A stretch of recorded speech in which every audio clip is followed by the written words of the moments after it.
Florence Scovel Shinn once wrote, "A woman came to me saying she had received a counterfeit $20 bill given to her at the bank. She was much disturbed, for, she said, the people at the bank will never acknowledge their mistake. I replied, let us analyze the situation and find out why you attracted it. She thought a few moments and exclaimed, I know. I sent a friend a lot of stage money just for a joke. So the law had sent her stage money, for it doesn't know anything about jokes. I said, now we will call on the law of forgiveness and neutralize the situation. Christianity is founded upon the law of forgiveness.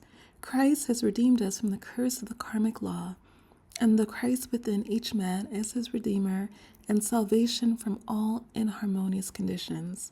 So I said, Infinite Spirit, we call on the law of forgiveness and give thanks that she is under grace and not under law, and cannot lose this $20, which is hers by divine right. Now, I said, go back to the bank and tell them fearlessly that it was given to you there by mistake. She obeyed, and to her surprise, they apologized and gave her another bill, treating her most courteously. So, knowledge of the law gives man power to rub out his mistakes. Man cannot force the external to be what he is not. Great advice from Florence, so let's do a deep dive. Basically, when people see what's going on in their lives, their tendency is to try to just make new goals, new resolutions, new objectives, new things to go for, or they like to blame others and complain about others. If only he would do this, if only she would do that, if only they would, or if only they wouldn't, and make it seem as though it's the conditions, the circumstance, and the environment that is happening to them. But both techniques are not what Florence is talking about. Florence would want you to do what she advised the woman, which is to analyze the situation and find out why you attracted it. Because the first thing you're going to learn about Florence is that she completely feels that we are the first movers. She says earlier on in the chapter that man receives only that which he gives. The game of life is a game of boomerangs. Man's thoughts, deeds, and words return to him sooner or later with astounding accuracy. So let's for a second, or a minute, or 10 minutes, believe Florence with all of our hearts. Let us believe that our thoughts and our words and our deeds return to us with astounding accuracy. So if we want to change something or want to do something, let us sit down and think about what are the words, what are the thoughts that we have said that have led to this current situation. And sometimes it is difficult to find the exact words, so try your best. Try the feeling of what you were saying even, but be very careful and thoughtful about what have you been saying, what have you been doing in the past day, in the past week, in the past month, in the past year. Because remember, we are believing Florence right now that what we put out comes back to us with astounding accuracy.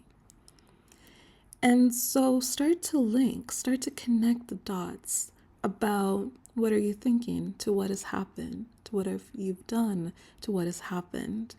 Start connecting the dots, as weird as you may think, or as odd, or as disappointing, or as frustrating, and just start connecting them and see what you have been doing and the results that have led to the current situation.